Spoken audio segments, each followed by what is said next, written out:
यीशु सहाय online आराधना में आप सबों का स्वागत है। आज पवित्र आत्मा के उतरने का पर्व है। आइए मिलकर एक मन एक चित्त होकर प्रभु के निकट आए और आत्मा सच्चाई से परमेश्वर की महिमा करें। प्रार्थना करें। सर्वशक्तिमान ईश्वर पिता, पुत्र और पवित्र आत्मा के नाम से आमीन।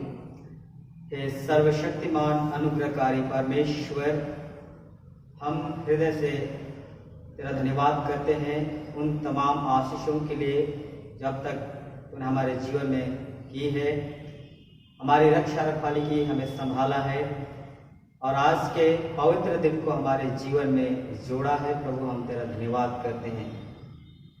सुबह के समय में हम तेरे दास दासी यीशु नाम में एक मन और एक चित्त होकर तेरे अनुग्रह सिंहासन के निकट आते हैं। प्रभु, जब कि हम शारीरिक रूप से एक जगह एकत्रित नहीं हैं, किंतु प्रभु आत्मिक रूप से हम तेरे निकट आते हैं, तेरी सहभागिता में आते हैं। प्रभु, इस समय हम तेरी आराधना करना चाहते हैं। हमारे मन विचारों को शुद्ध और पवित्र कर, ताकि हम शुद्ध और पवित्र मन से तेरी आराधना करें, तेरे वचनों पर गौर करें और इस प्रकार से आत्मा और सच्चाई से तेरी आराधना करें। हमारे प्रभु यीशु ख्रिस्त के नाम से आमीन। हम परमेश्वर की महिमा करते हुए गीत गाएंगे। गीत संग्रह से गीत संख्या 112। गीत संग्रह से गीत संख्या 112।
पवित्र आत्मा जो हमें दिया गया है, उसके द्वारा परमेश्वर का प्रेम हमारे मन में डाला गया है। हमारे प्रभु यीशु ख्रिस्त का अनुग्रह, परमेश्वर पिता का प्रेम और पवित्र आत्मा की सहभागिता आप सबों के साथ रहे।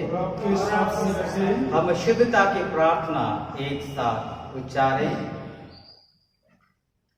हे सर्वशक्तिमान परमेश्वर, सबके हृदय में तू सत्य को जानता है, तू और तुझसे कोई भी ढेर छिपा नहीं है। अपने अंतरात्मा प्रेरणा से हमारे हृदय के विचारों को शुद्ध कर, ताकि हम खुशी से प्रेम करें और योग्य रीति से तेरे नाम की स्तुति करें, हमारे प्रभु यीशु क्रिस्त के द्वारा। आमीन। स्वर्ग में परमेश्वर की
प्रभु आप लोगों के साथ रहे और आपके साथ रहे। हम प्रार्थना करें, कृपया बैठ जाएं।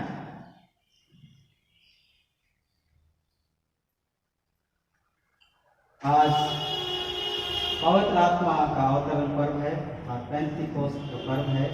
हम आज के ये ठहरा हुए प्रार्थना को हम अर्पित करें। हे सर्वशक्तिमान परमेश्वर, तूने आज के दिन अपने विश्वासियों को पवित्र आत्मा का वरदान देकर उनके मनों को प्रकाशित किया। हमें यह वर दे कि वही आत्मा अपनी बुद्धि से हमारे सब विचारों और कार्यों में हमारा मार्गदर्शन करे और अपने बड़े सामर्थ्य से सत्य मार्ग पर हमें संभालता रहे। हमारे प्रभु यीशु ख्रिस्त के द्वारा, जो तेरे और पवित्र आत्मा के साथ एक परमेश्वर अब और सदा जीता और राज्य करता है। आमीन। हम उनके लिए प्रार्थना करें जो बीमार अवस्था में हैं, विशेषकर हमारे लोहरदगा पैरिस के अंदर जितने भी लोग हैं जो बीमार अवस्था में हैं, हम उनको प्रार्थना में स्मरण करें और उनको प्रभु के हाथ में सुपुर्द करें कि प्रभु उनको चंगा इलाज प्रदान करे।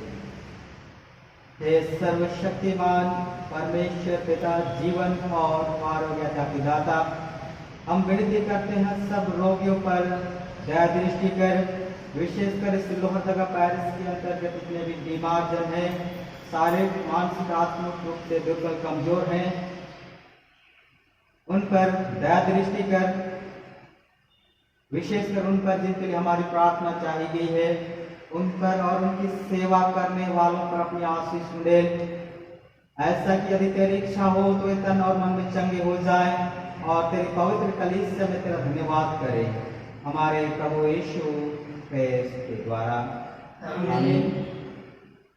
हम इस समय से विश्वव्यापी कोरोना बीमारी से छुटकारे के लिए हम प्रार्थना करें। हे सर्वशक्तिमान और दयावान परमेश्वर, तू जो जीवन और मृत्यु का प्रभु है, इस भयानक रोग और काल के समय हम नम्रता से तेरी ओर अपनी आंखें उठाते हैं और हमें बचाने की भरोसा रखते हुए तुझसे विनती करते हैं कि तू हमें संकट से छुड़ा और अपने लोगों की ऐसी स्वास्थ्य और शक्ति दे कि वे शांत, नम्र और धन्यवादित मन से तेरी सेवा करें। हमारे प्रभु यीशु से इसके द्वारा आमीन। हम उन अपने प्रियजनों, रिश्तेदारों के लिए प्रार्थना करें जो दूर स्थानों में रहते हैं। हे सर्वशक्तिमान परमेश्वर, तू सब स्थानों में उपस्थित है। हम तेरा धन्यवाद इसलिए करते हैं कि ना स्थान की दूरी, ना किसी प्रकार की भी राह में तुझसे अलग कर सकता है, और इसलिए भी कि जो एक दूसरे से अलग हैं वे सब तेरे सम्मुख रहते हैं। अपनी पवित्र शरण में हमारे बिछड़े हुए भाई बहनों की रक्षा कर और यह वर दे कि हम और वे दोनों तेरी संगति को ऐसे खोजें कि तेरे निकट आकर हम एक दूसरे के निकट खींचे जाए। इसे हमारे प्रभु यीशु क्रिस्ट के द्वारा आमीन। हम सभी क्रिस्तीय परिवारों के लिए प्रार्थना करें। हे प्रभु परमेश्वर, तू सब लोगों को शांति से निश्चित रहने के स्थानों में वास कराता है। हम तो इसे विनती करते हैं सब क्रिस्तीय घरानों को अपनी आशीष दे, उनसे दुष्ट आत्मा के सब फंदों को दूर कर और अपने पवित्र दूतों को अपने दास दासियों की रक्षा और शांति के लिए वहाँ वास करने दे। हमारे प्रभु यीशु के द्वारा आमीन।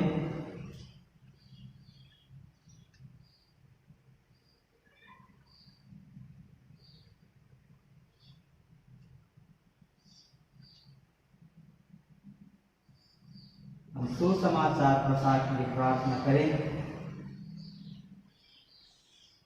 हे परमेश्वर, तूने सब जाति के मनुष्यों को एक ही लोग से सारी पृथ्वी पर वास करने के लिए उत्पन्न किया और अपने धन्य पुत्र को इसलिए भेजा कि जो दूर है जो निकट है दोनों को मिलकर प्रचार करे। यह वर दे कि इस देश के सब लोग तुझे टटोल कर पाए। और हे स्वर्गीय पिता, उस प्रतिज्ञा को शीघ्र पूरा कर जो तूने की है कि मैं सारे मनुष्यों पर अपना आत्मा ले लूंगा।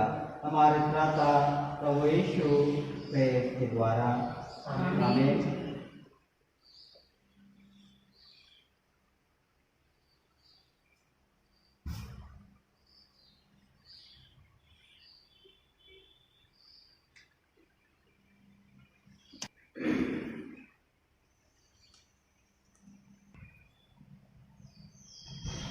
हम भजन संहिता से पढ़ेंगे। भजन संहिता से भजन संख्या 139, 1 से 12 और 23 और 24। हम इसे बारी बारी से पढ़ेंगे। भजन संहिता भजन संख्या 139, पद संख्याएं 1 से 12 और 23, 24 हम बारी बारी से पढ़ेंगे। हे यहोवा, तूने मुझे जांच कर जान लिया है। तू मेरा उठना बैठना जानता है और मेरे विचारों को दूर ही से समझ सकता है। मेरे चलने और लेटने की तू भली भांति छानबीन करता है और मेरे पूरे चाल चलन का भेद जानता है। हे यहोवा, मेरे मुंह में ऐसी कोई बात नहीं जिसे तू पूरी रीति से ना जानता हो। तूने मुझे आगे पीछे घेर रखा है और अपना हाथ मुझ पर रखे रहता है। यह ज्ञान मेरे लिए बहुत कठिन है, यह गंभीर और मेरी समझ से बाहर है। मैं तेरे आत्मा से भागकर किधर जाऊं या तेरे सामने से किधर भागूं? यदि मैं आकाश पर चढ़ूं तो तू वहाँ है, यदि मैं अपना बिछौना अधोलोक में बिछाऊं तो वहाँ भी तू है। यदि मैं भोर की किरणों पर चढ़कर समुद्र के पार जा बसूं तो वहाँ भी तू अपने हाथ से मेरी अगुवाई करेगा और अपने दाहिने हाथ से मुझे पकड़े रहेगा। यदि मैं कहूँ कि अंधकार में तो मैं छिप जाऊंगा और मेरे चारों ओर का उजाला रात का अंधेरा हो जाएगा। तो भी अंधकार तुझसे ना छिपाएगा, रात तो दिन के तुल्य प्रकाश देगा, क्योंकि तेरे लिए अंधियारा और उजियारा दोनों एक समान है। हे परमेश्वर, मुझे जांच कर जान ले मुझे परख कर मेरी चिंताओं को जान ले। देख कि मुझ में कोई बुरी चाल है कि नहीं, और अनन्त के मार्ग में मेरी अगुवाई कर। पिता की, पुत्र की और पवित्र आत्मा की महिमा हो, जैसे आदि में थी और विश्वास में। पहला पाठ वचन सुनने के लिए कृपया बैठ जाएं। प्रेरितों के कामों का वर्णन, दूसरा अध्याय, पद संख्या 1 से 11। प्रेरितों के कामों का वर्णन, अध्याय संख्या 2, पद संख्याएं 1 से 11।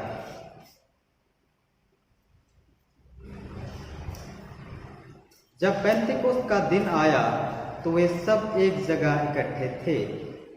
एकाएक आकाश से बड़ी आंधी की सी सनसनाहट का शब्द हुआ और उससे सारा घर जहां वे बैठे थे गूंज गया, और उन्हें आग की सी जीभें फटती हुई दिखाई दी और उनमें से हर एक पर आ ठहरी। वे सब पवित्र आत्मा से भर गए और जिस प्रकार आत्मा ने उन्हें बोलने की सामर्थ दी, वे अन्य भाषा बोलने लगे। आकाश के नीचे की हर एक जाति में से भक्त यहूदी यरूशलेम में रह रहे थे। जब यह शब्द हुआ तो भीड़ लग गई और लोग घबरा गए, क्योंकि हर एक को यही सुनाई देता था कि ये मेरी ही भाषा में बोल रहे हैं। वे सब चकित और अचंभित होकर कहने लगे, देखो, ये जो बोल रहे हैं, क्या सब गलीली नहीं? तो फिर क्यों हम में से हर एक अपनी अपनी जन्मभूमि की भाषा सुनता है? हम जो पार्थी और मेदी और एलामी और मेसोपोटामिया और यहूदिया और कप्पदोकिया और पुन्तुस और आसिया और फ्रूगिया और पंफुलिया और मिस्र और लीबिया देश जो कुरेने के आसपास है, इन सब देशों के रहने वाले और रोमी प्रवासी, अर्थात यहूदी और यहूदी मत धारण करने वाले क्रेती और अरबी भी हैं, परंतु अपनी अपनी भाषा में उनसे परमेश्वर के बड़े बड़े कामों की चर्चा सुनते हैं। यह परमेश्वर का वचन है। परमेश्वर का धन्यवाद। दूसरा पाठ वचन, कोरिन्थियों के नाम पौलुस प्रेरित की पहली पत्री, अध्याय संख्या 12, पद संख्याएं 1 से 13। पहला कोरिन्थियों 12 अध्याय पहला पद से 13 पद तक। हे भाइयों, मैं नहीं चाहता कि तुम आत्मिक वरदानों के विषय में अनजान रहो। तुम जानते हो कि जब तुम अन्य जातीय थे तो गूंगी मूर्तियों के पीछे जैसे चलाए चलते थे वैसे ही चलते थे। इसलिए मैं तुम्हें चेतावनी देता हूँ कि जो कोई परमेश्वर की आत्मा की अगुवाई से बोलता है, वह नहीं कहता कि यीशु श्रापित है, और न कोई पवित्र आत्मा के बिना कह सकता है कि यीशु प्रभु है। वरदान तो कई प्रकार के हैं, परंतु आत्मा एक ही है, और सेवा भी कई प्रकार की है, परंतु प्रभु एक ही है। और प्रभावशाली कार्य कई प्रकार के हैं, परंतु परमेश्वर एक ही है, जो सब में हर प्रकार का प्रभाव उत्पन्न करता है। किंतु सबके लाभ पहुंचाने के लिए हर एक को आत्मा का प्रकाश दिया जाता है, क्योंकि एक को आत्मा के द्वारा बुद्धि की बातें दी जाती है और दूसरे को उसी आत्मा के अनुसार ज्ञान की बातें, किसी को उसी आत्मा से विश्वास और किसी को उसी एक आत्मा से चंगा करने का वरदान दिया जाता है। फिर किसी को सामर्थ के काम करने की शक्ति, और किसी को भविष्यवाणी की, और किसी को आत्माओं की परख, और किसी को अनेक प्रकार की भाषा, और किसी को भाषाओं का अर्थ बताना। परंतु ये सब प्रभावशाली कार्य वही एक आत्मा कराता है, और जिसे जो चाहता है वह बांट देता है। क्योंकि जिस प्रकार देह तो एक है और उसके अंग बहुत से हैं, और उस एक देश के सब अंग बहुत होने पर भी सब मिलकर एक ही देह है, उसी प्रकार मसीह भी है। क्योंकि हम सब ने, क्या यहूदी हो, क्या यूनानी, क्या दास हो, क्या स्वतंत्र, एक ही आत्मा के द्वारा एक देह होने के लिए बपतिस्मा लिया, और हम सबको एक ही आत्मा पिलाया गया। यह परमेश्वर का वचन है। परमेश्वर का धन्यवाद हो। हम सुसमाचार वचन से पहले गीत गाएंगे। गीत संग्रह से गीत संख्या 115। गीत संग्रह से गीत संख्या 115।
प्रभु आप सबों के साथ रहे और आपके साथ रहे। पवित्र सुसमाचार, पवित्र यूहन्ना रचित सुसमाचार उसके 20वें अध्याय में लिखा है और उसके 19वें पद से सुसमाचार आरंभ होता है। हे प्रभु यीशु क्रिस्त तेरी महिमा हो। यूहन्ना रचित सुसमाचार 20 अध्याय 19 पद से आगे। उसी दिन जो सप्ताह का पहला दिन था, संध्या के समय जब वहां के द्वार जहां चेले थे यहूदियों के डर के मारे बंद थे, तब यीशु आया और उनके बीच में खड़ा होकर उनसे कहा, तुम्हें शांति मिले। और यह कहकर उसने अपना हाथ और अपना पंजर उनको दिखाए। तब चेले प्रभु को देखकर आनंदित हुए। यीशु ने फिर उनसे कहा, तुम्हें शांति मिले।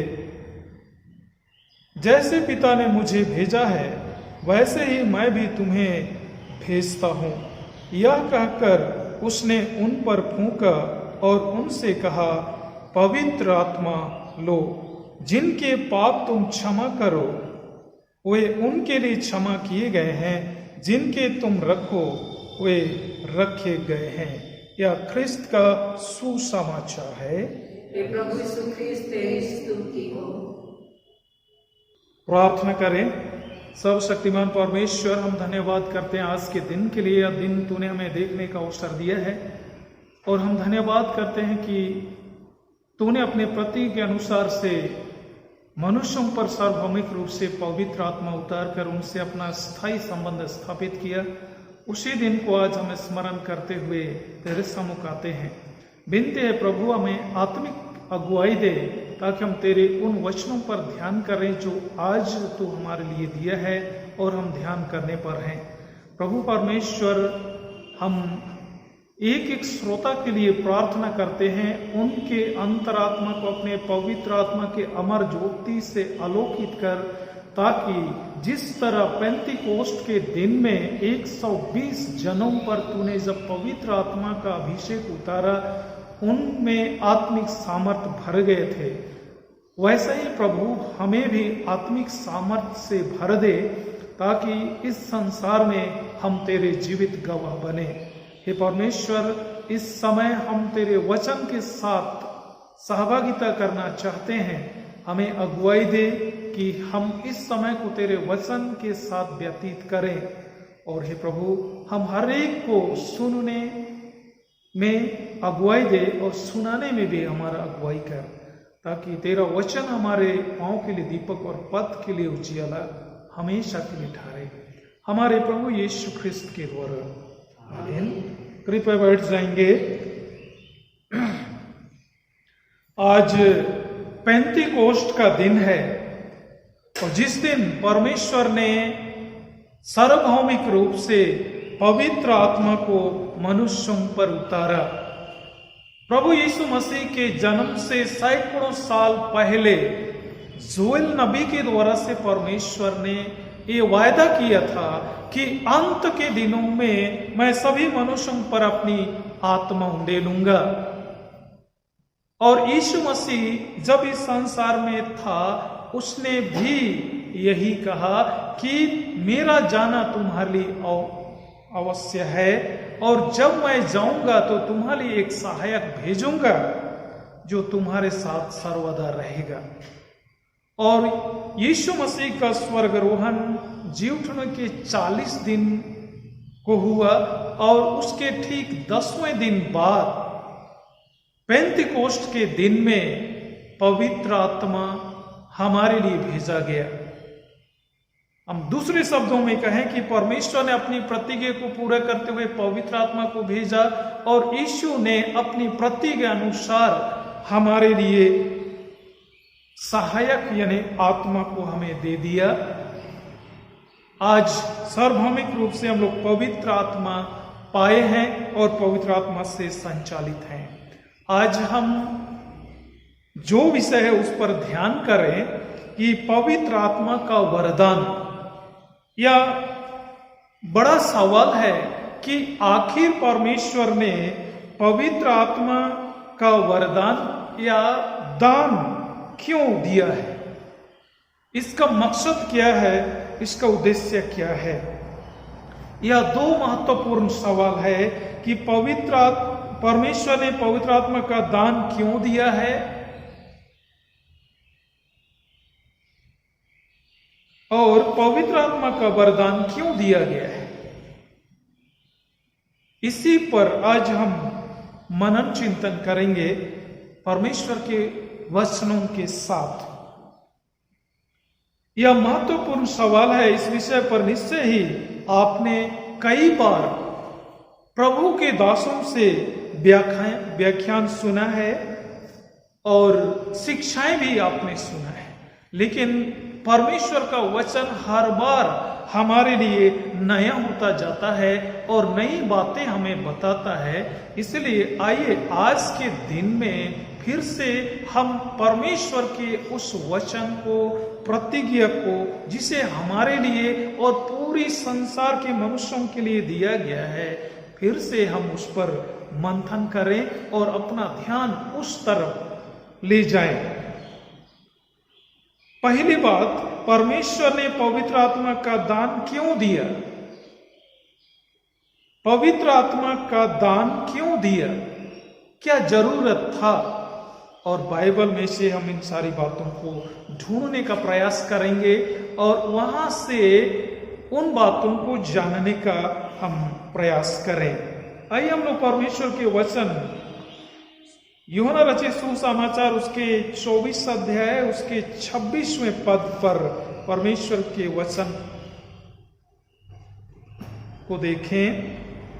यूहन्ना रचित सुसमाचार 14 अध्याय उसके 26 पद में इस तरह लिखा है, परंतु सहायक अर्थात पवित्र आत्मा जिसे पिता मेरे नाम से भेजेगा, वह तुम्हें सब बातें सिखाएगा और जो कुछ मैंने तुमसे कहा है वह सब तुम्हें स्मरण कराएगा। यहाँ पर जो वचन हमें मिलता है उसके अनुसार से पहली बात, पवित्र आत्मा का दान क्यों दिया गया, इसमें पहली बात है यीशु ने जो शिक्षाएं दी उसे सिखाने के लिए, फिर से, चूंकि उस समय हम लोग नहीं थे और उन्हीं बातों को सिखाने के लिए पवित्र आत्मा का दान देने दिया है। और दूसरी बात, यीशु ने जो कहा स्मरण कराने के लिए। यीशु मसीह आज से 2000 साल पहले मनुष्य बनकर इस संसार में आया था और उसने शिक्षाएं दी परमेश्वर के पवित्र आत्मा की अगुवाई में, और उन सारे वचनों को, उन शिक्षाओं को सुसमाचार के रूप में लिख दिया गया है। लेकिन उस वचन को, शिक्षा को पवित्र आत्मा के बगैर हम नहीं समझ पाएंगे या याद नहीं कर पाएंगे। इसलिए पवित्र आत्मा का दान हमको दिया गया ताकि उन वचनों को स्मरण करें, और उसी पवित्र आत्मा के द्वारा से अब उन वचनों को हम लोग स्मरण करते हैं। तीसरी बात, यीशु के विषय में गवाही देने के लिए। यीशु कौन है, क्यों आया था, क्या मकसद था, क्या उद्देश्य था, इन सारी बातों की गवाही देने के लिए, और यीशु ही पूरे मानव जाति का उद्धार करता है, इसकी गवाही हम दें, इसके लिए पवित्र आत्मा हमें दिया गया है। यूहन्ना रचित सुसमाचार उसका 15 अध्याय और उसके 26 पद में ऐसा लिखा है, यूहन्ना 15 का 26 में, परंतु जब वह सहायक आएगा जिसे तुम्हारे पास पिता की ओर से भेजूंगा, अर्थात सत्य का आत्मा जो पिता की ओर से निकलता है, तो वह मेरी गवाही देगा। पवित्र आत्मा हमारे भीतर कार्य करता है और हम यीशु के बारे में, यीशु के विषय में दूसरों के पास गवाही देते हैं, और उसी गवाही को सुनकर बहुत से लोग प्रभु पर विश्वास करते हैं और वे बचाए जाते हैं। इसीलिए पवित्र आत्मा का दान हमें दिया गया है। और प्रेरितों के काम का वर्णन नामक पुस्तक उसका 1 अध्याय और उसके 8वें वचन बहुत सुंदर सा वचन है। बहुतों को आप में से किसी को मुखस्त भी याद होगा, परंतु जब पवित्र आत्मा तुम पर आएगा तब तुम सामर्थ पाओगे और यरूशलेम और सारे यहूदिया और सामरिया में और पृथ्वी की छोर तक मेरे गवाह होगे। उसी पवित्र आत्मा के द्वारा से प्रभु यीशु मसीह के शिष्य देश दुनिया में जाकर गवाही दिए, उसी पवित्र आत्मा के दान के कारण से। और आज मैं भी और आप भी उसी पवित्र आत्मा के दान के द्वारा से गवाही देते हैं। चौथी बात, सत्य का मार्ग बताने के लिए पवित्र आत्मा ही है जो हमें सत्य मार्ग पर चलने की शिक्षा देता है, उल्हाना देता है। आइए हम लोग यूहन्ना 16 उसके 13 वचन को पढ़ेंगे। आप अपने बाइबल में देखिएगा, ऐसा लिखा है, परंतु जब वह अर्थात सत्य का आत्मा आएगा तो तुम्हें सब सत्य का मार्ग बताएगा, क्योंकि वह अपनी ओर से ना कहेगा, परंतु जो कुछ सुनेगा वही कहेगा और आने वाली बातें तुम्हें बताएगा। तो इस तरह सत्य का मार्ग बताने के लिए पवित्र आत्मा का दान मनुष्यों को परमेश्वर ने दिया है। और आने वाली बातें कि आने वाले समय में क्या चीज होगा, उन सारी बातों की जानकारी, यहाँ केवल भविष्यवाणी की बात नहीं कर रहा है, लेकिन आने वाले समय में क्या कुछ होगा, क्योंकि उसी पवित्र आत्मा के द्वारा से यूहन्ना को परमेश्वर ने बताया और प्रकाशित वाक्य के रूप में हम लोग पा रहे हैं भविष्य में की बातें वो बताई गई है। पांचवी बात, यीशु कहता है मेरी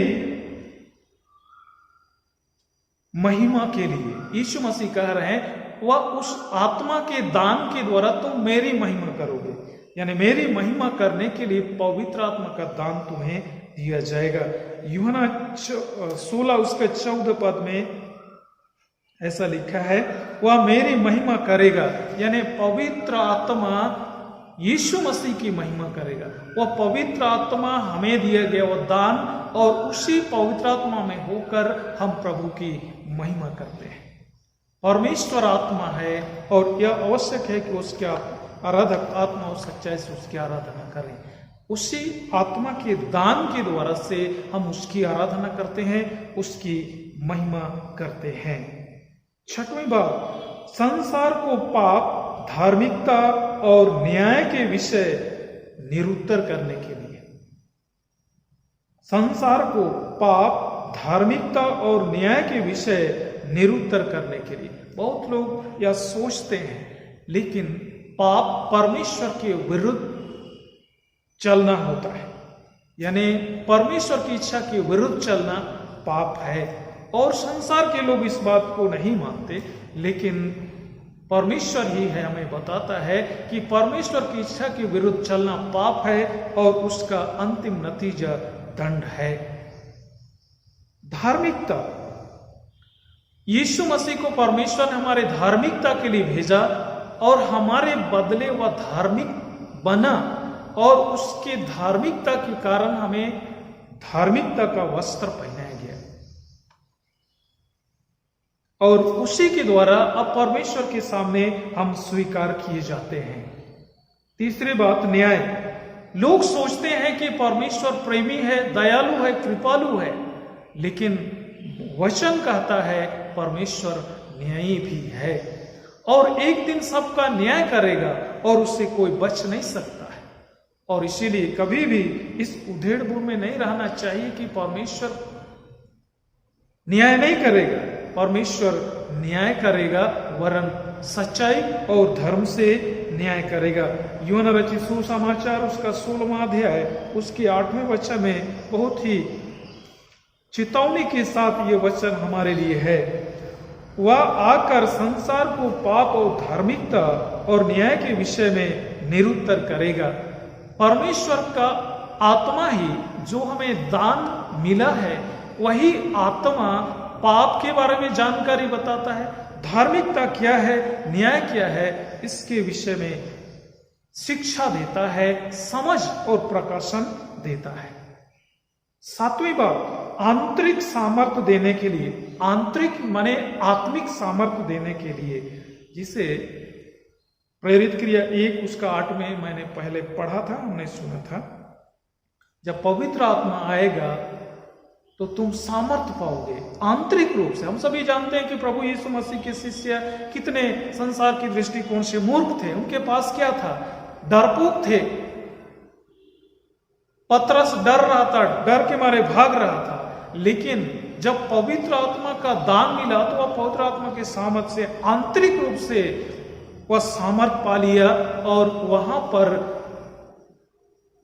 उत्साह के साथ परमेश्वर का वचन सुनाया, उपदेश दिया, प्रवचन दिया और लोग सुने और लगभग 3000 के लोग उसी दिन पेंतीकोस्ट के दिन में प्रभु में मिल गए।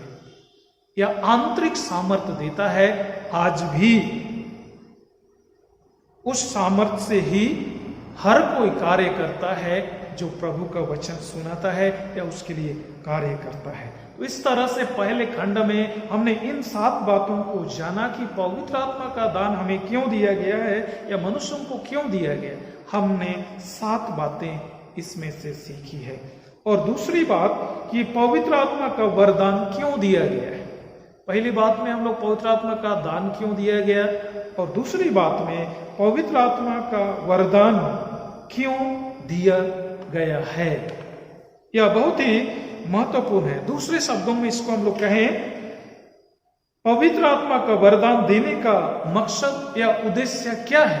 परमेश्वर ने पवित्र आत्मा का वरदान दिया, उसका वास्तव में क्या मकसद है, क्या उद्देश्य है।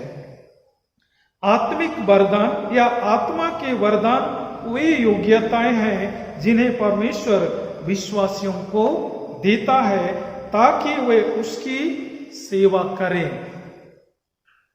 बहुत सारी सेवा में बहुत सारी बातें शामिल हैं और इसीलिए हम एक शब्द में उसको यहां पिरो रहे हैं कि हम उसकी सेवा करें।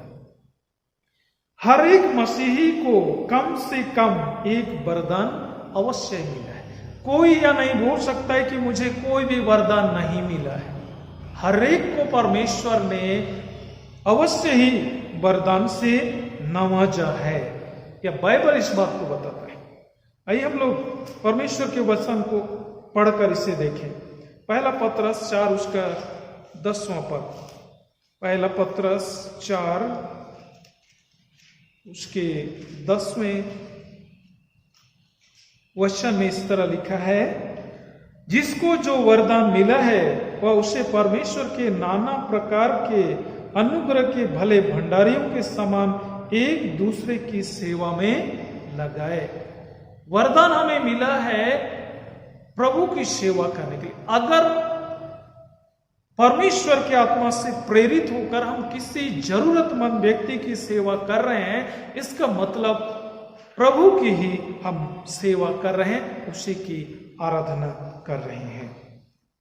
कलीसिया में आत्मिक योग्यता के अनुसार अलग अलग कार्य सौंपा गया है। हम सभी हस्तार्पण जब हम लोग लिए थे तब हमें बताया गया था कि कलीसिया में मूल 3 पदे हैं या 3 पद है, बिशप, प्रेस्बिटर, डीकन, इस तरह से। और अब आगे भी हम लोग देखते हैं कि अलग अलग काम सौंपा गया। कोई उपदेशक है, कोई प्रचारक है, कोई चंगाई देने वाला, कोई सामर्थ के काम करने वाला, कोई प्राचीन है, कोई प्रेरित है। इस तरह परमेश्वर के वचन में हम लोग पाते हैं। या क्या है इन सब का मकसद क्या है कि इस संसार में प्रभु यीशु मसीह ने कलीसिया स्थापित किया है। वह कलीसिया यानी उस कलीसिया में शामिल एक एक विश्वासी प्रभु यीशु मसीह के स्वर्गीय स्वभाव में परिपक्व बन जाए, आत्मिक रूप से उन्नत बने। यही वास्तव में पवित्र आत्मा का वरदान देने का मकसद है, जिससे विश्वासी परिपक्व होकर और कलीसिया के द्वारा अपेक्षित काम को पूरा करे। परमेश्वर कलीसिया के द्वारा यह चाहता है कि जो काम उसने अपने पुत्र यीशु मसीह के द्वारा से आरंभ किया था उसे हम आगे बढ़ाएं। यही उसका मकसद है और इसीलिए पवित्र आत्मा का दान या वरदान हमें दिया गया है। सुसमाचार प्रचार के काम के लिए सुसमाचार प्रचार संस्थाएं हैं, सुसमाचार प्रचारक हैं, जरूरतमंदों की सुधि या कल्याणकारी इत्यादि काम करने के लिए, ताकि मसीह की देह उन्नति पाए और हर एक मसीही मसीह के पूरे डील डौल तक बढ़े। मसीह के डील डौल तक बढ़ने का क्या मकसद है? इसका मतलब क्या है? यानी मसीह के समझने या मसीहियत को समझने के लिए हमें विकसित करे, यही उसका मकसद है। और हर एक कोई का यही लक्ष्य होना चाहिए कि मुझे यह वरदान मिला है तो मैं ख्रिस्त की कलीसिया में जो लोग जुड़े हैं उनको उस आत्मिक समझ तक ले जाऊं कि लोग प्रभु को पहचाने और परमेश्वर को पहचाने। आइए हम लोग परमेश्वर के वचन से देखेंगे। पहला कोरिन्थ उसका 14 अध्याय उसके 12 वचन में, पहला कोरिन्थ उसका 14 अध्याय उसके 12 वचन में बहुत सुंदर सा वचन है। इस तरह लिखा है, इसलिए तुम भी जब आत्मिक वरदानों की धुन में हो तो ऐसा प्रयत्न करो कि तुम्हारे वरदानों की उन्नति से कलीसिया की उन्नति हो। जब हमारे वरदानों में बढ़ोतरी होती है, हमें पवित्र आत्मा का वरदान से परमेश्वर श्रृंगार करता है या श्रृंगार करता है, तो इसके द्वारा से हमें यह कार्य करना चाहिए कि प्रभु की देह यानी कलीसिया में जितने लोग शामिल हैं सब आत्मिक बातों में और अधिक विकसित होते जाए।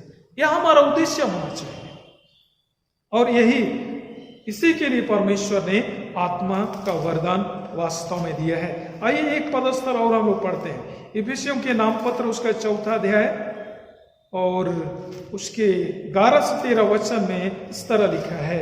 इफिसियों के नाम पत्र उसका 4 अध्याय 11 से 13, उसने कुछ को प्रेरित नियुक्त करके और कुछ को भविष्यद्वक्ता नियुक्त करके और कुछ को सुसमाचार प्रचार करने वाले नियुक्त करके और कुछ को रखवाले और उपदेशक नियुक्त करके दे दिया, जिससे पवित्र लोग सिद्ध हो जाएं और सेवा का काम पूरा किया जाए और मसीह की देह उन्नति पाए, जब तक कि हम सब के सब विश्वास और परमेश्वर के पुत्र की पहचान में एक ना हो जाएं और एक सिद्ध मनुष्य ना बन जाएं और मसीह के पूरे डील डौल तक ना बढ़ जाएं, ताकि हम आगे को बालक न रहें जो मनुष्यों की ठग विधि और चतुराई से और उनके भ्रम की युक्तियों से और उपदेश के हर एक झोंके से उछाले और इधर उधर घुमाए जाते हों। तो कितना सुंदर परमेश्वर का वचन है कि पवित्र आत्मा का वरदान हमें इसलिए दिया गया है कि संपूर्ण रूप से कलीसिया की आत्मिक उन्नति हो। मेरे प्रियो, परमेश्वर की योजना बहुत ही खूबसूरत है, बहुत ही मनभावनी है, परंतु अफसोस आज तक हम बालक हैं। जैसे इफिसी 4 उसके 14 पद में हम लोग सुन रहे थे, बालक हैं, इसीलिए भ्रमिक शिक्षाओं से हम लोग इधर उधर उछाले जा रहे हैं, जिसके कारण से आत्मिकता में बढ़ने के बजाय हम नीचे और नीचे गिरते जा रहे हैं। इसी कारण मनुष्यों की ठग विधि और चतुराई की युक्तियों में हम फंस जाते हैं।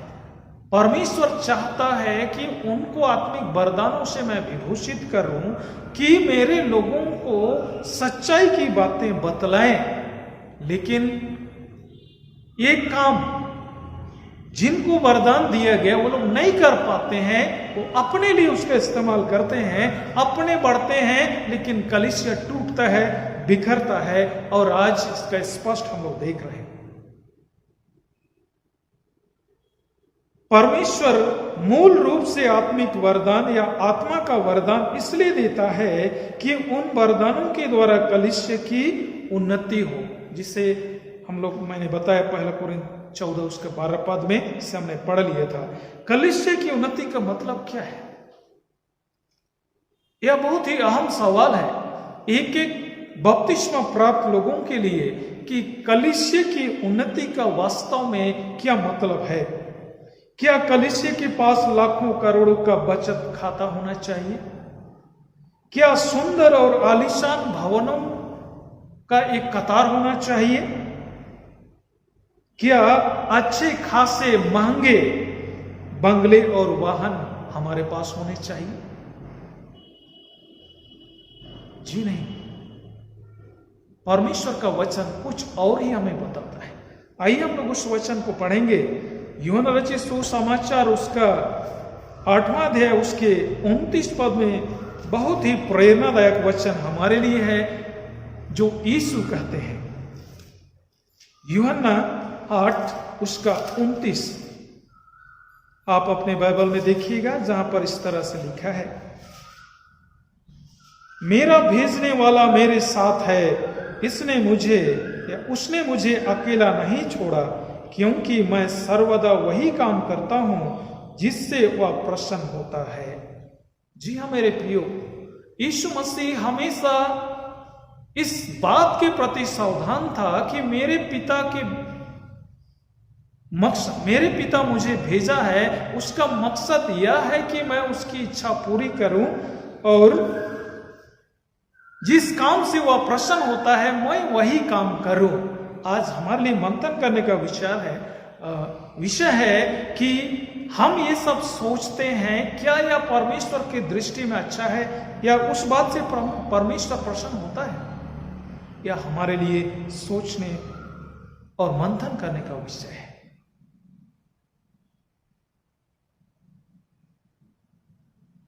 हमें वह करना चाहिए जिससे परमेश्वर प्रसन्न होता है। यीशु मसीह ने यह नमूना हमें दिया है और वह वही काम करता था जिससे स्वर्गीय पिता प्रसन्न होता था। आजकल आमदनी बढ़ाने पर बड़ा जोर दिया जाता है। यह थोड़ा उल्टा सा लग रहा है, आपको थोड़ा विरोधाभास लगेगा, लेकिन मैं जो कुछ बोल रहा हूं उस पर आप ध्यान करें, हमें उस पर ध्यान करना चाहिए। आजकल आमदनी बढ़ाने पर बड़ा जोर दिया जाता है। आमदनी बढ़ना चाहिए, मैं भी इसका समर्थक हूं। क्यों? क्योंकि जब आमदनी बढ़ेगी तो हम कार्य कर सकते हैं।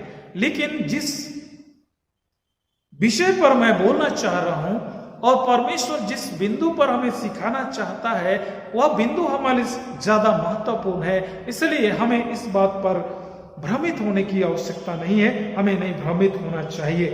किंतु वास्तव में रोकड़ संग्रह करना हमारा मकसद नहीं है और यीशु मसीह का मकसद यह नहीं था, इसलिए पवित्र आत्मा का वरदान नहीं दिया कि हम रुपए पैसे का बड़ा गड्डी जमा करें।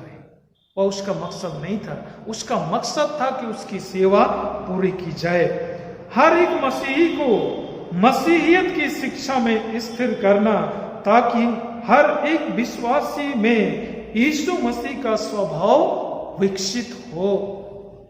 और यही तो आज नहीं हो रहा है। अगर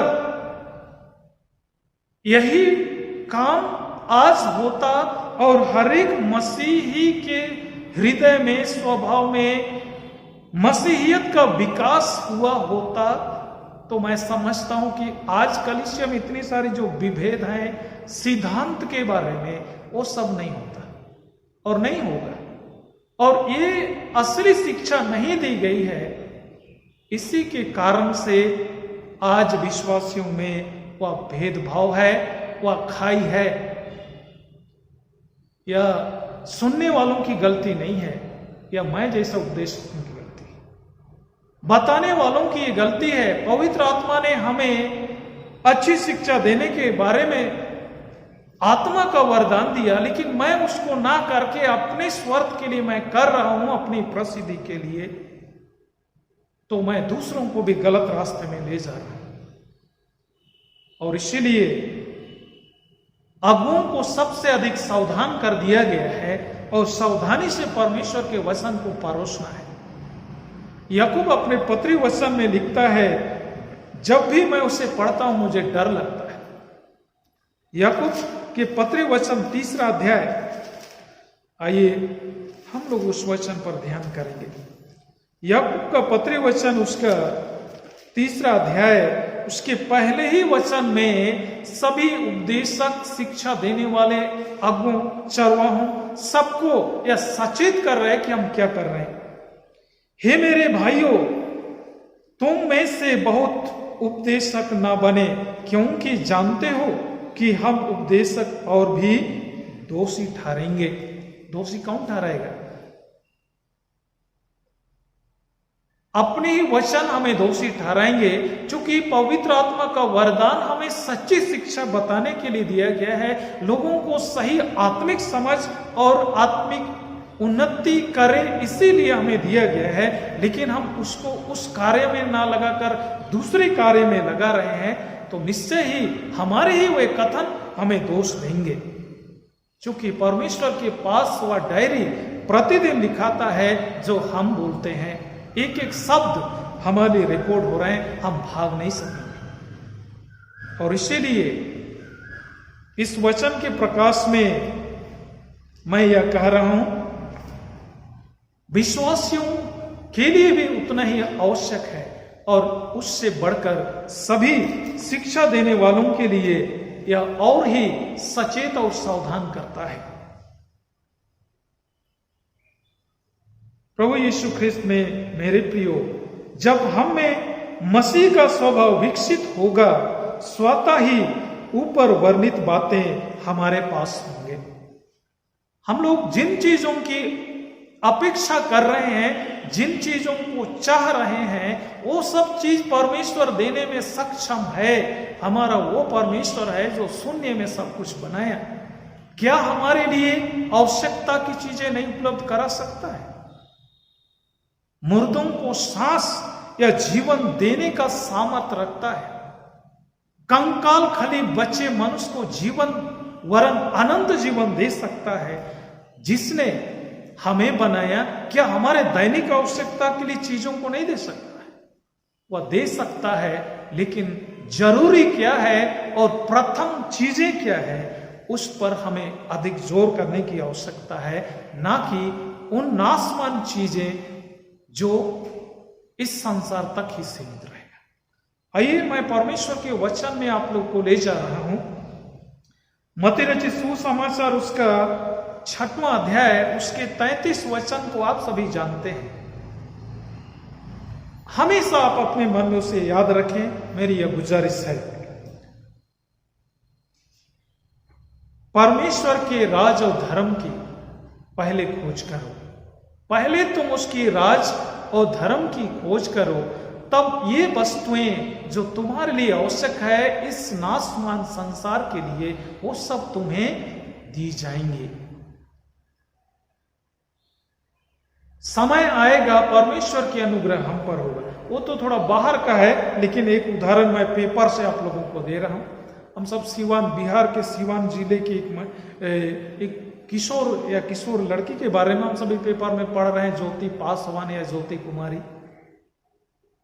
कौन उसके बारे में जानता था? अभी दुनिया उसको जानता है।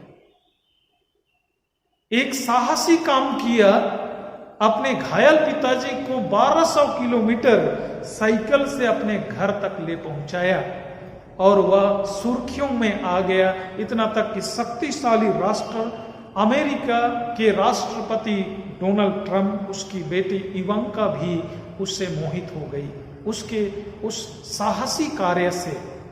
मुश्किल से उसके पास साइकिल था जिसके सहारे वो लोग अपने घर तक आए। आज उसके घर में साइकिल का लाइन लगा हुआ है। प्रभु में मेरे प्रियो, उसने तो कभी यह नहीं सोचा था, लेकिन परमेश्वर का पवित्र आत्मा ने मनुष्यों के मन को भर दिया, प्रेरित किया, और लोग उनकी सहायता के लिए आ रहे हैं। मैं और आप भी यदि ईमानदारी से ऐसा करेंगे, कठिन परिस्थितियों में भी हम साहस के साथ जीवन में आगे बढ़ेंगे, सत्य के मार्ग पर आगे चलेंगे, तो एक दिन परमेश्वर हमारे लिए भी ऐसा ही करेगा और देने में वह सक्षम है। और उसके लिए दरवाजे खुल गए। हम लोग सभी पेपर में पढ़ रहे थे, टेलीविजन में देख रहे हैं कि उनके घर में शौचालय नहीं था, शौचालय बन गए। उसके घर में चापानल नहीं था, पानी के लिए वहां पर बोरिंग कर दिया गया। इतना सारा सब चीज और जिंदगी भर के लिए लोग तैयार हो गए हैं। प्रभु यीशु ख्रिस्त में वो तो संसार में लोग कर रहे हैं, हमारा तो प्रेमी परमेश्वर है और सब कुछ दे सकने वाला परमेश्वर है। क्या हमें नहीं देगा? वह हमें सब कुछ देगा।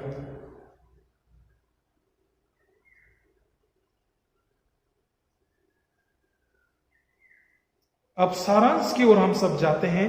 पवित्र आत्मा का वरदान या वरदान ख्रिस्त की देह यानी कलीसिया की आत्मिक उन्नति के लिए दिया गया है। मैं इसको बार बार बोल रहा हूं क्योंकि वास्तव में इसी के लिए पवित्र आत्मा का वरदान दिया गया है। परंतु जैसे जैसे समय बीतता जा रहा है हम ठंडे पड़ते जा रहे हैं। इसका भी कारण यही है कि सही दिशा में या सही बातें नहीं बतलाई जाती है, जिसके कारण सही बात से लोग बाहर चले जाते हैं और जिधर अधिक ध्यान देना चाहिए उस तरफ हमारा ध्यान नहीं जा पाता है। नतीजा हम ठंडे होते जाते हैं। और दूसरी ओर हम ठंडे हो जा रहे हैं, इसका कारण क्या है? कारण आर्थिक संपन्नता। मैं यह जो बोल रहा हूं आप मुझे गलत ना समझेंगे। मैं जिस दिशा में बोलना चाह रहा हूं वास्तव में उस पर आप ध्यान करिए।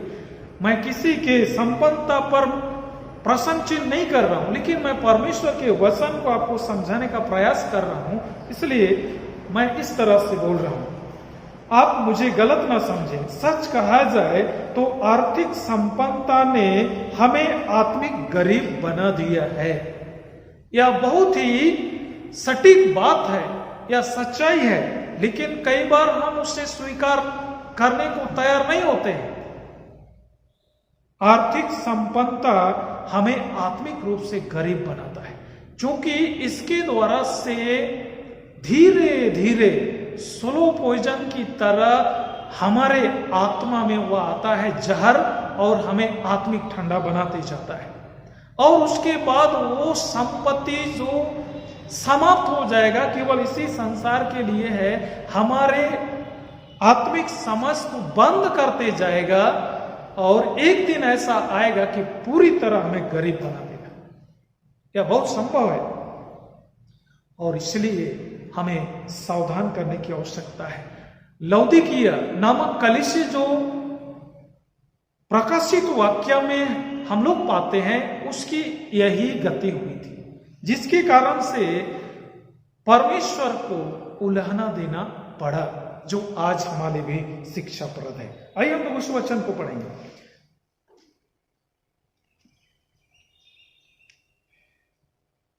प्रकाशित वाक्य 3 अध्याय उसका 17 से 19। प्रकाशित वाक्य 3 अध्याय और उसका 17 से 19 और 22 पद में इस तरह लिखा है।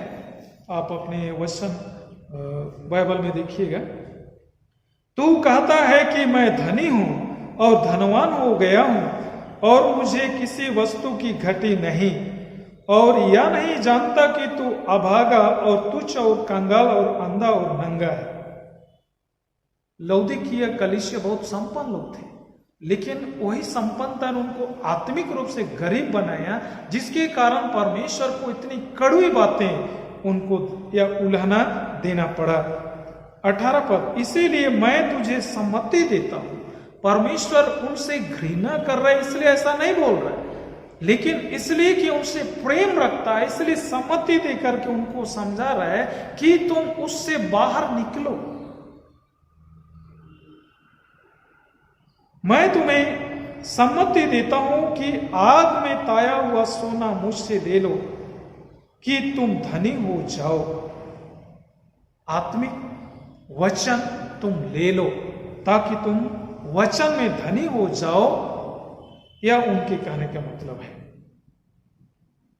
और श्वेत वस्त्र ले ले कि पहनकर तुझे अपने नंगेपन की लज्जा ना हो, और अपनी आंखों में लगाने के लिए सुरमा ले ले कि तू देखने लगे। क्या देखने लगे? कि सुंदर सृष्टि, सुंदर सब चीज नहीं, उससे भी बढ़कर और चीज देखना है। वह है परमेश्वर का वचन, जो हमारी आंखों की दृष्टि को और तेज बनाता है, बढ़ाता है, और हमें बताता है कि यही है परमेश्वर का वचन जो हमें सही मार्ग पर ले चलता है। प्रभु में मेरे प्रियो, हमें आत्मिक गरीब नहीं बनना है, हमें आत्मिक रूप से संपन्न बनना है, और परमेश्वर का वचन ही है जो हमें आत्मिक रूप से संपन्न करता है। आज मरी ने दुनिया को तबाह कर दिया है। हम सभी देख रहे हैं कि तबाह हो गए हैं, और हम सभी अनचाहे ही आज किस तरह से अपने घरों में बंद हो गए हैं। शक्तिशाली राष्ट्र जिसके पास सारा संसाधन है, उसके पास कुछ भी चीज की कमी नहीं है, एक बार बटन दबाएगा तो दुनिया कितना बार पिघल जाएगा, ऐसा सामर्थ्य रखता है अमेरिका। लेकिन आज सबसे अधिक दुनिया में वह तबाही को देख रहा है। क्या है? उन्होंने अपने उस शक्तिमान होने पर ज्यादा भरोसा रखा है, और परमेश्वर तक को भी उन्होंने अपने हृदय में जगह नहीं दी। बीते बार पेपर में एक दिन मैं पढ़ रहा था कि संसद भवन में एक आचार्य कहेंगे या पंडित को बुलाया गया मंत्र उच्चारण के।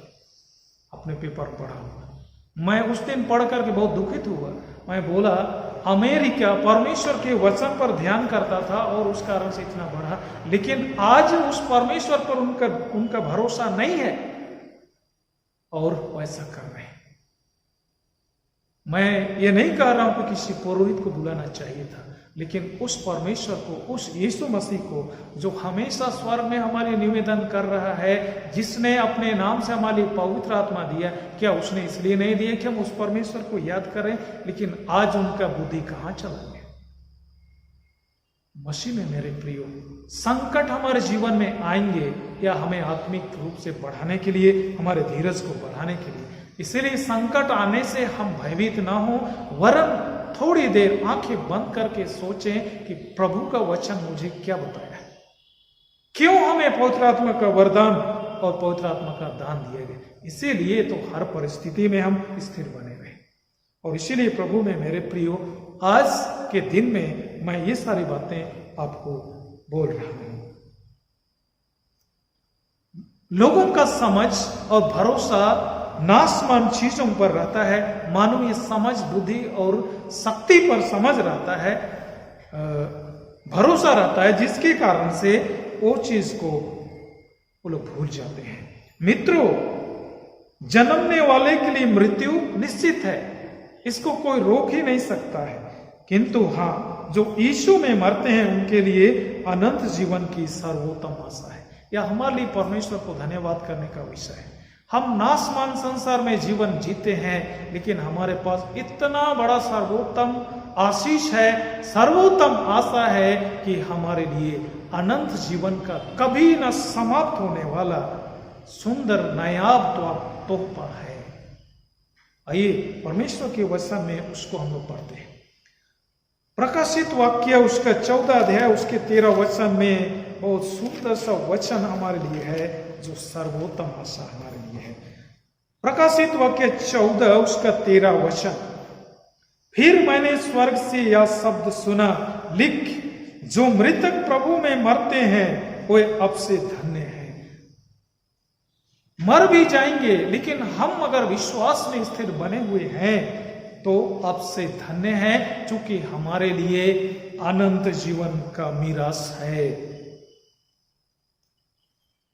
इसी आशा में स्थिर बने रहने के लिए पवित्र आत्मा का दान दिया गया है, कि हमारे लिए स्वर्ग में अनंत जीवन की आशा है, अनंत जीवन है, कि हम उसको कैसे पकड़े रहें, उससे कैसे प्राप्त करें, और उसके लिए क्या बताया गया है, यही सारी बातों की जानकारी रखने के लिए हमें पवित्र आत्मा का वरदान दिया गया है मित्रों, और इसीलिए उस पर हमें ध्यान करना चाहिए। वर्तमान समय में आत्मिकता के वरदान से भरपूर लोगों की कमी नहीं है, किंतु सबसे उत्तम और मूल वरदान और फल जो प्रेम है उसकी कमी है। जिस दिन वो हमारे जीवन में आ जाएगा तब हमारे जीवन में सब कुछ आने लगेगा। पवित्र पौलुस प्रेरित इस बात को कहता है, सभी वरदानों में प्रेम सर्वोच्च है, आत्मा के सभी फलों में प्रेम मूल है। सभी मार्गों से प्रेम का मार्ग ही उत्तम मार्ग है। पौलुस कहता है, यदि मैं दूतों की बोलियां बोलूं पर प्रेम न रखूं तो मैं कुछ भी नहीं। सारा धन संपत्ति गरीबों को दे दूं, दुनिया मेरी वाहवाही करे और मुझे नोबेल पुरस्कार भी मिल जाए इस काम के लिए, लेकिन प्रेम ना रखूं तो कुछ भी नहीं। परमेश्वर ने मुझे और आपको भौतिक और बौद्धिक और आत्मिक दान वरदानों से भरपूर किया है, इसलिए कि हम कलीसिया के उन कार्यों को करें जिसके लिए परमेश्वर ने हमें प्रभु में बुलाया है, उसमें हम विकसित हों, उसको आगे बढ़ाएं। इसलिए हमें यह सब कुछ दिया गया है। इसलिए प्रभु यीशु ख्रिस्त में मेरे प्रियो, आज के दिन में जिन बातों को हमने सीखा है उन बातों को निश्चय हम सब अमल करें, आत्मसात करें, जिससे कि हमारे कार्यों के द्वारा प्रभु को महिमा मिले। जैसे प्रभु यीशु मसीह परमेश्वर होकर के भी ईश्वरत्व को किनारे कर दिया और परमेश्वर के लिए अपने को शून्य कर दिया, और उसने वह काम किया जिससे परमेश्वर प्रसन्न होता है, हमें भी आज उसी आदर्श में चलने की आवश्यकता है। मैं हृदय से आप सबों का शुक्र अदा करता हूं कि आप सबों ने परमेश्वर के वचन को ध्यान से सुना है। उतना ही ध्यान से इस वचन को आत्मसात कीजिए और उसको कार्य रूप दीजिए। हम मिलकर उसे कार्य रूप देंगे, एक दूसरे को आत्मिकता के क्षेत्र में बढ़ने के लिए सिखाएंगे। हम सब आत्मिक रूप में संपन्न हो, ताकि आज आत्मिक गरीबी के कारण से हम आर्थिक गरीबी झेल रहे हैं और त्रासदी हम झेल रहे हैं, वह सब चीज समाप्त हो जाए और हम आर्थिक रूप में भी संपन्न हो जाए और आत्मिक रूप से भी। लेकिन पहले हमें आत्मिक संपन्न होने के लिए प्रभु के वचन से संपन्न होना होगा, उसके वरदानों से विभूषित होना होगा, और तभी हम आगे बढ़ सकते हैं। परमेश्वर इस वचन के द्वारा हम सबों को आशीष प्रदान करे, आप सबों को आशीष दे। आपने सुना है, आप उस वचन को मंथन कीजिए। प्रभु आपसे क्या चाहता है उससे पूछिए, आपको बताएगा। आपको दान और वरदान, पवित्र आत्मा का दान और वरदान दिया है, उसके द्वारा परमेश्वर चाहता है कि आप स्वयं भी आत्मिक उन्नति करें, आत्मिक सत्य मार्ग में चलें, और आपके हर एक वो कार्य जो प्रभु के लिए करते हैं उसके द्वारा प्रभु को मिले, प्रभु को महिमा मिले। आइए हम परमेश्वर का धन्यवाद करें। हे प्रभु, हम इस वचन के लिए धन्यवाद करते हैं जो तूने हमारे लिए आज दिया है। पवित्र आत्मा का दान और पवित्र आत्मा का वरदान तूने इसीलिए हमें दिया है कि हम तेरी पवित्र कलीसिया के कामों को आगे बढ़ाएं। हर एक उस व्यक्ति से तू यही चाहता है जिसे तूने भरपूर से वरदान दिया है। प्रभु, आज यही नहीं हो पाता है, इसके कारण से ही सीखने वाले सही बात को नहीं सीख पाते हैं और नतीजा कलीसिया आगे नहीं बढ़ पाता है, और तेरे लोग चूंकि सही शिक्षा नहीं पा पाते हैं, इसके कारण से ही सच्चाई के मार्ग में आगे नहीं बढ़ पाते हैं। प्रभु, आज के दिन में तूने इस सच्चाई को हमारे लिए प्रकाशित किया है। हमारी विनती है प्रभु, जितनों के कान तक यह वचन पहुंच रहा है वो सारे कोई उसे अपने हृदय में जगह दे, उनके हृदय में वह अंकुरित हो, बढ़े और 100 गुना 70 गुना फल लाए, ताकि हे प्रभु आज हम जिस कलिसिया में हैं, जहां पर आज हैं, कल यहां पर बड़ी बेदारी हम देखने सके, ताकि उसे देखकर ना केवल हम आनंदित हों वरन दूसरे भी तेरी महिमा करें। हे परमपिता परमेश्वर, सारी आदर और महिमा हम तुझे देते हैं पवित्र आत्मा का दान और वरदान देने के लिए, और इसी के साथ तूने हमारे साथ डायरेक्ट और स्थायी रूप से संपर्क स्थापित कर लिया है कि जब भी हम तुझे पुकारें तो हमारी सुनकर हमारी वो कार्य करने को तैयार रहता है जिसके लिए तूने हमें बुलाया है। हे प्रभु, महिमा तुझे मिले हमारे प्रभु यीशु ख्रिस्त के द्वारा, आमीन। हम अपने विश्वास की घोषणा प्रेरितों के विश्वास वचन के द्वारा एक साथ घोषणा करें। प्रेरितों का विश्वास वचन हम एक साथ कहें। मैं सर्वशक्तिमान पिता और स्वर्ग और पृथ्वी के सृष्टिकर्ता परमेश्वर पर विश्वास करता हूँ। मैं उसके दिव्य पुत्र हमारे प्रभु यीशु ख्रिस्त पर विश्वास करता हूँ और पवित्र आत्मा के सामर्थ्य से गर्भ में आया और तुम्हारी बहन से जन्मा, उसने पांतुस के शासन में मृत्यु होगा और क्रूस पर चढ़ाया गया, मरा और गाड़ा गया और मृतकों को उठाकर तीसरे दिन जी उठा और स्वर्ग पर चढ़ गया और पिता के दाहिने ओर विराजमान है। वह जीवित और मृतों का न्याय करने के लिए आएगा। मैं पवित्र आत्मा पर पवित्र परमेश्वर पर संतों की शांति, पापों की क्षमा, देह के पुनरुत्थान और अनंत जीवन पर विश्वास करता हूँ। आमीन।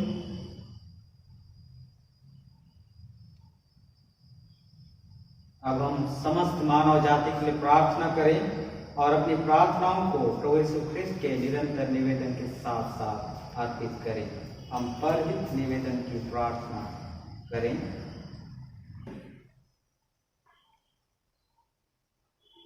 हे पिता, हम प्रार्थना करते हैं कि समस्त संसार में न्याय और शांति स्थापित हो और प्रत्येक व्यक्ति भरपूर जीवन प्राप्त करे। हे दयावान प्रभु, हमारी प्रार्थना सुन। उन सब लोगों के लिए जो इस गांव और आसपास के क्षेत्र में रहते हैं, उन सब बातों को दूर करने के लिए जिनसे आपसी खोट और झगड़े होते हैं, और हमारे देश में सच्ची एकता की बढ़ती के लिए हे दयावान प्रभु, हमारी प्रार्थना सुन। उन सब लोगों के लिए जो कृषि, उद्योग तथा व्यापार में लगे हुए हैं, सब मजदूरों और कारीगरों के लिए, और उन सब के लिए भी जो अपनी सेवा से हमारी आवश्यकताओं की पूर्ति करते हैं, हे दयावान प्रभु, हमारी प्रार्थना सुन। अध्यापकों, छात्रों, वैज्ञानिकों, लेखकों और कलाकारों और उन सब व्यक्तियों के लिए जो अन्य लोगों के विचारों और भावनाओं को प्रभावित करते हैं, हे दयावान प्रभु, हमारी प्रार्थना सुन। उन सब लोगों के लिए जो दुखी हैं, बेरोजगार हैं, भूखे प्यासे हैं, दरिद्र और दलित हैं, बीमार और मरणासन हैं, और उन सब व्यक्तियों के लिए जो ऐसे लोगों की सेवा और सहायता करते हैं, हे दयावान प्रभु, हमारी प्रार्थना सुन। हमारे तथा अन्य देशों के सब शासकों के लिए, विशेषकर हमारे राष्ट्रपति, प्रधानमंत्री, इस राज्य के राज्यपाल और मुख्यमंत्री, और उनके लिए भी जो लोगों पर किसी प्रकार का अधिकार रखते हैं, हे दयावान प्रभु, हमारी प्रार्थना सुन। संपूर्ण मसीह समाज की एकता और मेल मिलाप के लिए और समस्त समय संसाधन की गवाही और सेवा कार्य के लिए, हे दयावान प्रभु, हमारी प्रार्थना सुन। भारत में तेरे समस्त कलीसिया के लिए, उसके परिसरों तथा गृहों, विशेषकर हमारे मॉडरेटर, दक्षिण भारतीय कलीसिया के मॉडरेटर और महात्मा कलीसिया के मेट्रोपॉलिटन, हमारे बिशप, हमारे पुरोहितगण और तेरी कलीसिया के सब अन्य सेवकों के लिए कि वे सच्चाई और लगन से तेरी सेवा करें, हे दयावान प्रभु, हमारी प्रार्थना सुन। यह वह है कि तेरे उन सब भक्तों के साथ जिन्होंने अपने जीवन में तेरे निष्ठापूर्वक सेवा की है, हम भी तेरे राज के नित्य आनंद में संभागी हो सके, हे दयावान प्रभु, हमारी प्रार्थना सुन। हे स्वर्गीय पिता, हम निवास को शीघ्र प्रकट कर और हमारी प्रार्थना को सुन। हम तेरे पुत्र अपने प्रभु और उद्धारकर्ता यीशु मसीह के नाम से यह मांगते हैं, आमीन। प्रियो, हमारे प्रभु यीशु ख्रिस्त ने कहा है, प्रभु हमारा परमेश्वर ही एकमात्र प्रभु है। तो प्रभु अपने परमेश्वर को अपने संपूर्ण मन, संपूर्ण प्राण, संपूर्ण बुद्धि और संपूर्ण शक्ति से प्रेम कर, यह पहली आज्ञा है। दूसरी यह है, अपने पड़ोसी को अपने समान प्रेम कर। इनसे बड़ी और कोई आज्ञा नहीं है। परमेश्वर ने संसार से ऐसा प्रेम रखा कि उसने अपना इकलौता पुत्र यीशु ख्रिस्त दे दिया कि वह हमें पापों से बचाए, स्वर्ग में हमारे लिए निवेदन करता हो और हमें शाश्वत जीवन में पहुंचाए। इसलिए हम पश्चाताप और विश्वास के साथ अपने पापों का अंगीकार करें। हम परमेश्वर की कृपा से उसकी आज्ञाओं का पालन करने का और सब लोगों के साथ मेल मिलाप और प्रेम से रहने का दृढ़ संकल्प करें।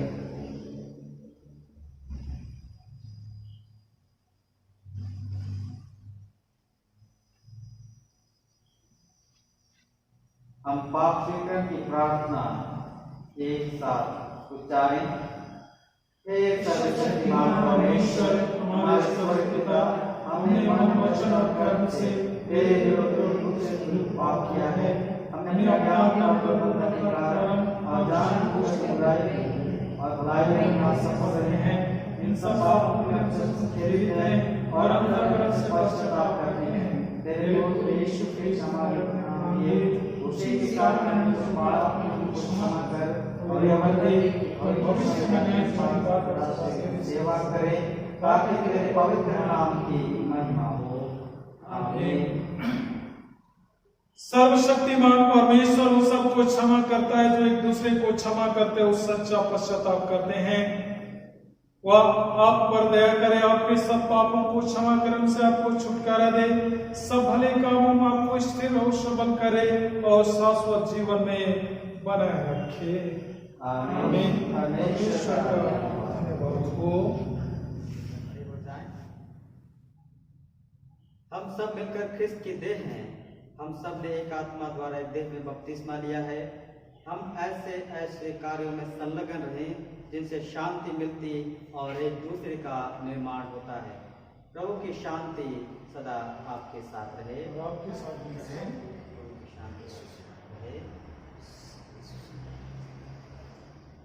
श्रद्धा पवित्र भाई के साथ अपना भेंट अर्पण करते हुए गीत गाएंगे।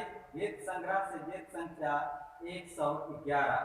गीत संग्रह से गीत संख्या 111।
बैठ जाएं।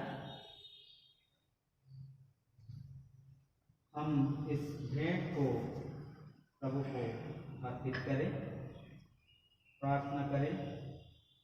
हे अनुग्रह के दाता, सब अच्छी वस्तुएं हमें तेरी ओर से प्राप्त होती है, तो हमारे लिए चिंता करता है, प्रबंध करता है, समय पर तू ही हमें आहार देता है। सब कुछ को देने वाला परमेश्वर, सृष्टिकर्ता यहोवा तू ही है। हे पिता परमेश्वर, आराधना के क्रम में या भेंट जो हमने तुझसे प्राप्त की है, धन्यवाद स्वरूप से हम तुझे अर्पित करते हैं। स्वीकार कर और अपने पवित्र कलीसिया के कार्यों में, सुसमाचार प्रचार कार्य, कलीसिया के विकास के कार्य में आने के लिए से पवित्र कर।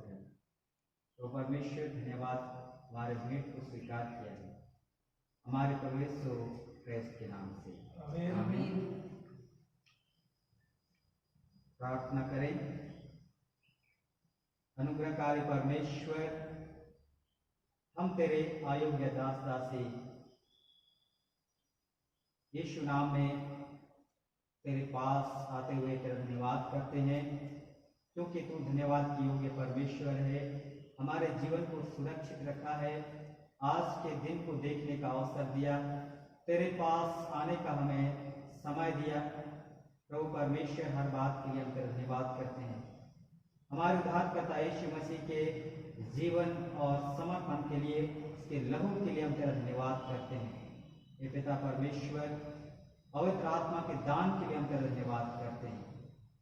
हम तुझसे प्रार्थना करते हैं, तेरे आत्मा की अगुवाई में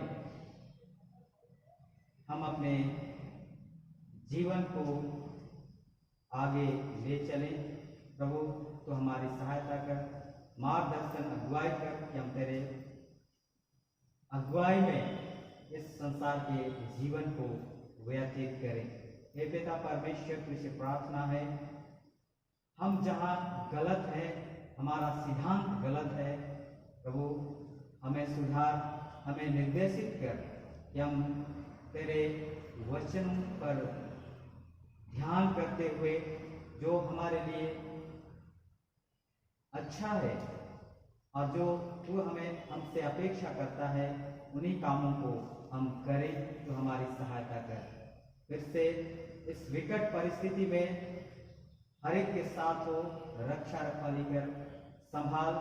हे पिता परमेश्वर, ऐसे समय में हम सच्चे हृदय से तेरे पास आए, सच्चा पश्चाताप करें। तो हमें पश्चाताप करने का आत्मा हमें दे, हमें प्रेरित कर अपने गुनाहों को कबूल करें। और हे पिता परमेश्वर, हम आत्मा और सच्चाई के साथ तेरी ओर फिरें, तेरी झुंड में रहें और तेरा सदा गुणवाद करते रहें। हे पिता परमेश्वर, इस आराधना में हमसे भूल चूक हुई है, उसके लिए हम क्षमा चाहते हैं। दया कर हमारे गुनाहों को, हमारे गलतियों को क्षमा कर और हमारी सेवा स्तुति ग्रहण कर, हमारे प्रभु यीशु क्रिस्त के नाम से आमीन। हम प्रभु की प्रार्थना एक साथ उच्चारें। हे हमारे पिता जो स्वर्ग में है, तेरा नाम पवित्र माना जाए, तेरा राज आए, तेरी इच्छा जैसे स्वर्ग में होती है वैसे पृथ्वी पर भी हो। हमारे दिल में रोटी आज हमें दे, हमारे अपराध को क्षमा कर जैसे हमने अपराधों को क्षमा किया है, हमें परीक्षा में न डाल, न तो बुराई से बचा, क्योंकि राज्य और महिमा अब और सर्वदा तेरी है। आमीन।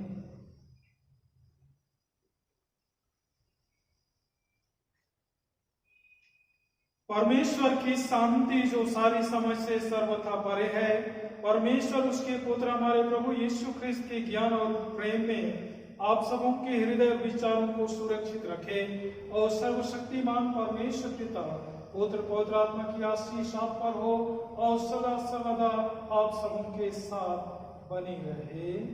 आमीन। हम ईश्वर को धन्यवाद गाएंगे। ईश्वर को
साथ रहे।